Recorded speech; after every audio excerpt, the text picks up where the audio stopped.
Hello and thanks for joining us for our mid-morning edition of Arirang News. I'm Mark Broom. Let's start by taking a look at the day's headlines. Foot firmly on the gas, no loosening of the screws. The US State Department reiterates sanctions and intense pressure will remain on North Korea until it abandons its nuclear weapons. Talking North Korea, economic ties and the fine dust crisis. South Korea's Prime Minister is set for talks in China with Chinese Premier Li Keqiang.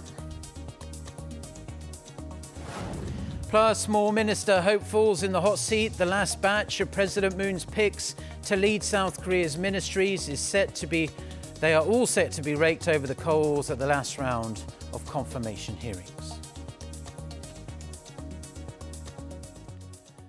But we are going to start today with the ongoing diplomacy with North Korea. A senior North Korean foreign affairs official, Ri Su-yong, left for Laos on Wednesday after spending a night in Beijing. US Special Representative for North Korea, Stephen Biegun, who is currently in Beijing as well. And there is a possibility that Ri and Biegun could have met. We do not know that for sure. Ri is the head of the North Korean ruling party's international department, which is mainly in charge of the North's party-to-party exchanges with other countries. His visit to Laos is believed to be aimed at strengthening Pyongyang's ties with socialist countries in the wake of the Hanoi summit collapsing, essentially. Biegun is in Beijing, reportedly to meet his Chinese counterpart and discuss last month's summit and sanctions on the North. The US State Department has once again stressed its stance on North Korea remains unchanged, explaining sanctions and pressure on the regime will remain in place until the day the regime achieves denuclearization. Kim Hyo-sun with the details. The U.S. State Department's deputy spokesperson Robert Palladino said during a regular briefing Tuesday that the State Department's stance on North Korea remains the same. He also explained the international community will continue with the implementation of UN Security Council resolutions to highlight the fact that the only way for Pyongyang to be guaranteed security and development is to discard its weapons of mass destruction. Palladino also made clear that Washington's goal is the final, fully verified denuclearization of the regime, while underscoring the importance of international cooperation. Meanwhile, U.S. Senator Cory Gardner, who chairs the Foreign Relations Subcommittee on East Asia and the Pacific, has criticized President Trump's latest withdrawal of new sanctions aimed at the North. Speaking at a hearing of the Foreign Relations Committee on Tuesday, he explained that the committee should be frustrated with the administration's continued change in policy. Victor Cha, a North Korea expert at the Center for Strategic and International Studies, has also expressed concerns at the same hearing that once the North leader loses interest in sanctions relief, President Trump will face difficulties making progress with the regime, adding this may put the safety of U.S. citizens at risk. Such criticism comes as Trump tweeted late last week that he had, quote, ordered the withdrawal of additional large-scale sanctions against North Korea. Kim Hyo-sun, Arirang News. Now, President Trump reportedly intended to remove sanctions imposed on two Chinese shipping companies accused of violating North Korea-related trade measures, punitive measures, which were announced last week by the US Treasury Department. While officials in the Trump administration persuaded President Trump to back off, he explained in a rather vague tweet on Friday afternoon that he, quote, ordered the withdrawal of additional large-scale sanctions against the North. Citing government sources, Bloomberg reports there were, in fact, no additional North Korea sanctions in the works at the time. It also explained President Trump had not signed off on the specific sanctions before they were announced by the Treasury, but had given the department discretion to decide sanctions as it saw fit.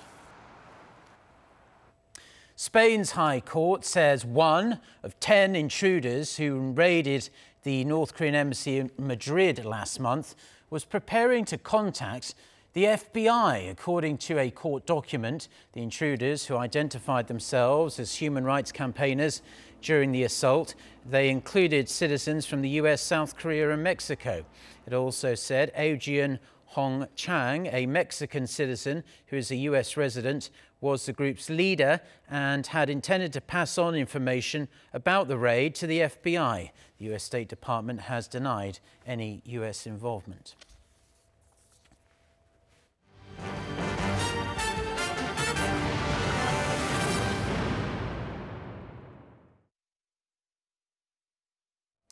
Prime Minister Nguyen will make his way to China's southern island province of Hainan on Wednesday to attend the annual Boao Forum for Asia. Prime Minister Yi will meet with Chinese Premier Li Keqiang on the sidelines of the conference later in the day to discuss Seoul-Beijing exchanges and ways to strengthen cooperation in the field of the environment. Those include joint efforts to tackle fine dust, starting with the use of artificial rain to wash the air pollution out of the sky. This comes after Yi, during a visit to Mongolia on Tuesday, told reporters that each country should work on reducing fine dust emissions. South Korea's National Assembly is holding its last batch of confirmation hearings for President Moon's cabinet picks. In the hot seat Wednesday are the nominees tapped to head the ministries of SMEs, Interior and ICT. SME Minister nominee Park Yong-sun will likely be questioned over allegations such as late payments of tax, owning multiple homes, as well as traffic law violations. Interior Minister nominee Jin Yong faces allegations he made huge profits on land investments, while the ICT Minister nominee Jo Dong-ho will likely be grilled over suspicions of land speculation. Park and Jin are sitting lawmakers of the ruling party, but that doesn't mean their hearings will be an easy ride. The main opposition Liberty Korea Party had even warned of boycotting Park's hearing as she refused to submit some documents they requested. The ruling party, however, stepped up its offence, saying the purpose of the hearing is to check the nominees' qualifications and suitability for the job, as well as their morality, and not to excessively dig into their personal issues. The city of Seoul has been recognised for its high-tech public services and open data system. Taking its smart city infrastructure to new heights, the local government aims to upgrade its services to run on artificial intelligence and IoT technology. Our Suyong with our latest smartphone report. The Korean capital of Seoul is planning a major upgrade to its city infrastructure. The Seoul government announced this month that it will install 50,000 IoT sensors in public areas across all 25 districts to improve major aspects of urban life. The smart sensors will be used to manage and control transport information, wind speed, energy systems, and monitor the floating population. With high fine dust density levels continuing to cause concern, the new smart city solutions will provide more location-specific data on dust pollution levels. Also, Seoul aims to bolster public health and safety by setting up a CCTV data sharing system between districts, the police and emergency services. This is expected to help authorities prevent crime and disasters and respond more effectively to crises. Seoul has been the world's #1 e-government for 7 consecutive years for its e-governance system and smart services for its citizens. The most notable examples include a mobile voting app on city policies, as well as open data initiatives that have encouraged startups and citizens to create useful services of their own. First is the efficiency, how the city government deliver a time and cost-effective services to its citizen. Second of all is the transparency, because the city government has provided a platform on providing an authentic flow of information to its citizen. And the third point is the citizen participation. Seoul plans to update such widely used public services and resolve urban problems, introducing AI chatbots and IoT-based apps. The core of a smart city is data. By analysing movements in the city and of the citizens through big data, we can develop and provide customised services. The city has allocated $1.2 billion to the overall smart city plan. Officials hope to realise the envisioned data capital by 2022. Suyong, Arirang News. Now in sports, 2 wins out of 2 following a 1-0 win over Bolivia. Last Friday, South Korea defeated Colombia 2-1 in a football friendly on Tuesday night at a sold-out Seoul World Cup stadium. Making things even better, the captain of the team, Heung-min, ended his 8-game international scoring drought. After Son's goal, the South Americans tied it up at 1-1, but Jae-sung's 58th minute strike gave South Korea an impressive victory against a strong team. The South Korean national team will join up again in June for another round of friendlies.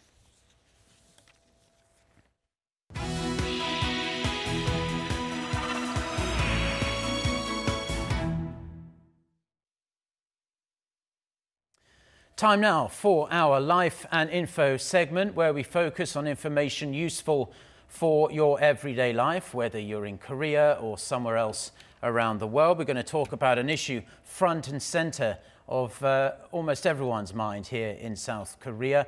It's fine dust. Ultra-fine dust has been blanketing much of the country over recent weeks, and today it's bad as well. This public health issue is also changing consumer trends in Korea, so we brought in our business correspondent Kim Hae-sung for a more in-depth discussion on what's going on. Can you walk us through some of the changes we're seeing in these trends when it comes to how the public are trying to protect themselves from fine dust? Right, so Mark, fine dust, when we think of ultra-fine dust, the first thing that comes into mind is to wear face masks to help filter out fine dust and pollutant particles. So fine dust, ultra-fine dust are smaller than 2.5 micrometers in diameter, about 1/30th the width of a human hair. So when you breathe the particles, it can result in serious health problems ranging from respiratory diseases to heart disease.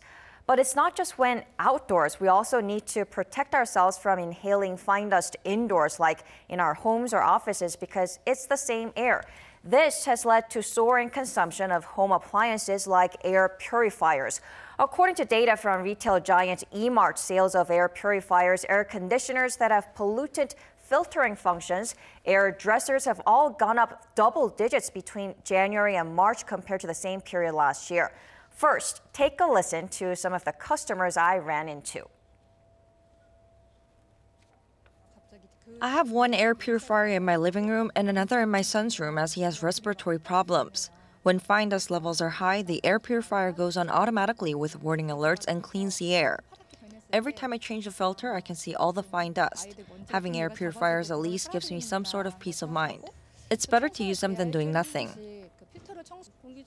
I don't want my 1-year-old to inhale ultra-fine dust. I bought an air purifier last spring, and I came out today to look for a vacuum cleaner that can suck up the ultra-fine dust. I heard ultra-fine dust needs special filters to remove. The air purifier market is growing rapidly on soaring demand, and it's expected to triple from 2016 and top $3 billion by 2020. Well, just listening to those mothers there speaking, I share their concerns, having 2 young sons myself, and wanting to protect their growing bodies and their lungs in particular. We do have an air purifier at home, a big one, but I'm always in the market for something else that might give us that extra level of protection. Can you tell us what else is out there, what we can be looking for in terms of air purifiers, and what kind of sizes and brands are out there? So there are all kinds of brands out there, ranging from local Korean brands like Samsung and LG Electronics and Koei to foreign brands like Xiaomi and Vanta. Prices range from $100 to $5,000 and even higher. And when you shop for air purifiers, I have to say you have to look for 2 things. First, how much space it covers. It's also called the clean air delivery rate. Consider the size of the room you want to purify. The bigger the area, like 30 square meters, 50 square meters, or 90, the more expensive the products. But company representatives and research data shows products work best at 10 to 15 square meters. So it could be better to use 3 purifiers that cover 15 square meters than 1 that covers 90 square meters. Second, look at which filter the purifier uses. Most are 3-layered, including a pre-filter, HEPA filter, a carbon filter with certification from the Korea Air Cleaning Association with a KC mark or CA mark. And Mark, keep in mind that most filters need to be cleaned every week and replaced every 6 months, or else you might end up breathing in dirty air. And as for filters, they cost about $50 to $200. Right, so it's not a cheap accessory to have in your home by any stretch of the imagination. And like you say, there are so many varieties out there. Perhaps it might be best to go online, check out the reviews and do your own research to make sure you are getting a filter that's going to really get rid of the finest of the fine particles to stop them spreading around. But we do appreciate that info, and I'll take it home to my wife and we'll have a discussion about that. But any other home appliances that we might be looking into other than air purifiers? Because you're recently in Las Vegas, you've seen a lot of what's going to be coming out in the future. Right. Give us an idea of what might be coming next or what we can even get now. So I have to say what we can get right now. So it was also unveiled at Las Vegas CES this year. So it's called Air Dresser, or people call it a styler. It looks like a closet, but basically when you come from outside and come home, it's like the clothes are all filled with dust, right? Yeah. So you put your clothes in this closet-looking dresser, and then you put it in for around 30 minutes. It removes dust and odor with air and steam that bursts from the top and bottom. A sterilization feature also helps kill viruses and germs. As for the cost, they cost about $150 US. And another product is air conditioner. Air conditioners with fine dust removing features were also really interesting. The latest ones, as you can see, come up with 2 filters with a pre-filter to capture large dust particles before they reach the inner filter. And another one, as we're seeing in the footage right now, those are actually portable air purifiers. It weighs about half a kilogram, looks like a speaker or a bottle of water, and costs about $250. And you can check the surrounding air quality in real time with the product showing 4 colors from really bad to clean air. The portable air purifier can purify around 10 square meters. You can use it in your car, office desk, or attach it to a baby stroller. Right, so that comes with a charger and you can use it for about 8 hours. Okay, so that's like a USB charger or something like that. It's like a USB charger, so okay, it's so really you can easy to plug it use. in your car. Yeah. Because that's something I worry about a lot, because most cars do say that they have this built-in air filtration system into the air conditioning, but I often wonder how well that works, especially once you've opened the window, which you have to do from time to time. But I'll definitely look into getting some more of those myself. But let's talk a little bit more about the market, because the market is exploding, which is only natural considering the crisis we're in now with fine dust. Right. So the ones we saw are some of the latest products, but the market is growing because right now there are 3 million air purifiers that have been sold in Korea as of last year. But when you look at the penetration rate for TVs and other products like conditioners, they topped 80%. But for air purifiers, they're below 40%, meaning there's a huge room for growth. And it's not just in Korea. You have to see other countries, like the demand for air purifiers. It's growing in China, India, and the US. So we are very likely to see more innovative air purifying home appliances in the near future.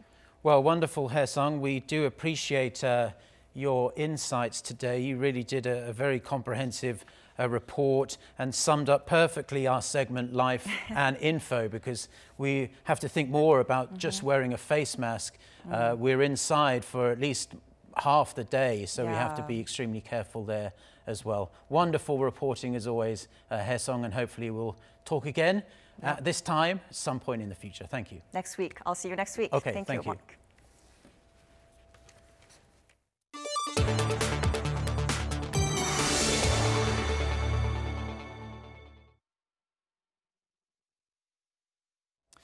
Now, world news time. Chinese President Xi Jinping has been holding a multilateral meeting with the leaders of France, Germany and the European Commission.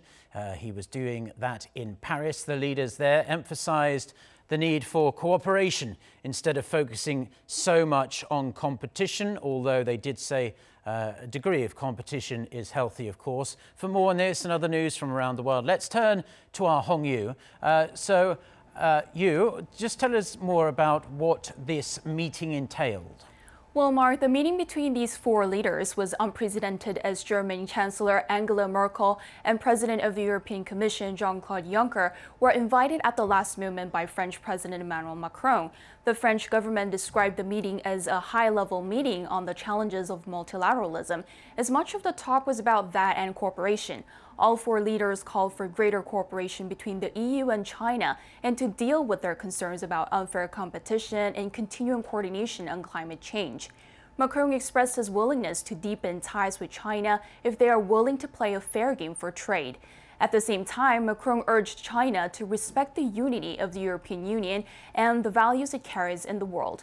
Juncker added that China and Europe are strategic partners as they can have positive competition if Beijing gives EU companies the same access to Chinese markets as Chinese companies have in the EU. At the press conference after the meeting, Xi said he agreed with Juncker that competition between the EU and China was a positive one as they are advancing together despite suspicions over whether they're friends or foes. He added China needs a united and prosperous Europe and urged it to adopt a coherent strategy in dealing with Beijing. U.S. President Donald Trump is speeding up his plans, such as acquiring a huge budget to build a wall between Mexico and the U.S. and getting rid of Obamacare after he has been freed from worries of the Mueller report. The House has failed to override Trump's veto to proceed with his border wall building plan. On Monday, the Trump administration announced it now supports a ruling from a Texas judge that would invalidate Obamacare. This decision will again thrust the healthcare issues to the center of the political debate in the run-up to the 2020 election. A major glacier in Greenland that was one of the fastest shrinking ice and snow masses on Earth is growing again. However, NASA says the growth is just temporary. Lee Sing-jae reports. This is the Jakobshavn Glacier seen in 2015, a major mass of ice in Greenland, considered one of the fastest shrinking ice and snow masses on Earth. Since 2012, it's been retreating about 3 kilometers and thinning nearly 4 meters annually. However, a new report by NASA shows the glacier has started growing again. Between 2016 and 2017, from two separate NASA airborne missions, we found that near the front the glacier has thickened by up to 30 meters. That's almost 100 feet in 1 year. And between 2017 and 2018, the same thing again. The difference in the latter year is that this thickening has extended far upstream compared to the 2016-2017 period. So this effect is continuing. Scientists say a natural cyclic cooling of North Atlantic waters is likely the cause. They say the latest regrowth in ice coincides with a flip of the North Atlantic Oscillation, a natural and temporary cooling and warming of parts of the ocean. While the growth may be welcome news, experts believe the change is temporary and may even be bad news in the long run. On the long run, it's actually bad news because this study demonstrates how sensitive this glacier and probably others in Greenland, how sensitive it is to ocean variability and specifically, in particular, the temperature of the ocean. In Greenland as a whole, there's enough ice in the ice sheet to raise global sea levels by 7 meters. Scientists say they plan to continue observing the latest trends at the Jakobshavn Glacier. Lee Seung-jae, Arirang News.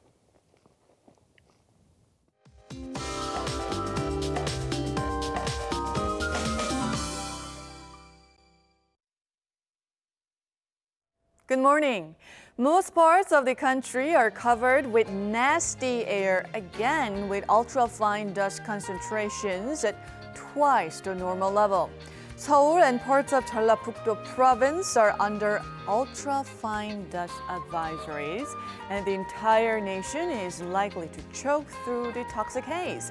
And I'm sorry to inform that some areas, including here in the capital, will have to breathe in polluted air tomorrow as well. Temperature-wise, readings will hover a couple of notches higher than the seasonal average, but slightly lower than yesterday. Northern regions, including Seoul and Chungcheon, will see sporadic sprinkles in the afternoon, but there's no need to carry an umbrella.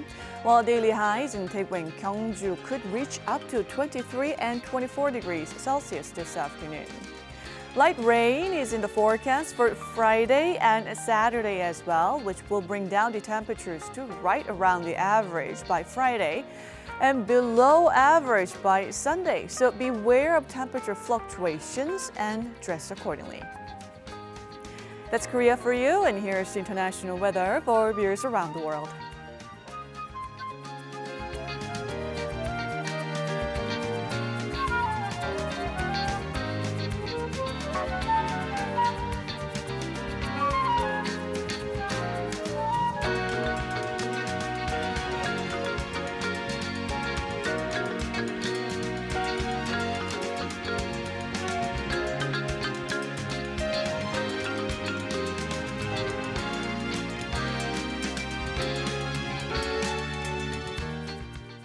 Okay, well, that's all the news we have for now. Until next time, goodbye.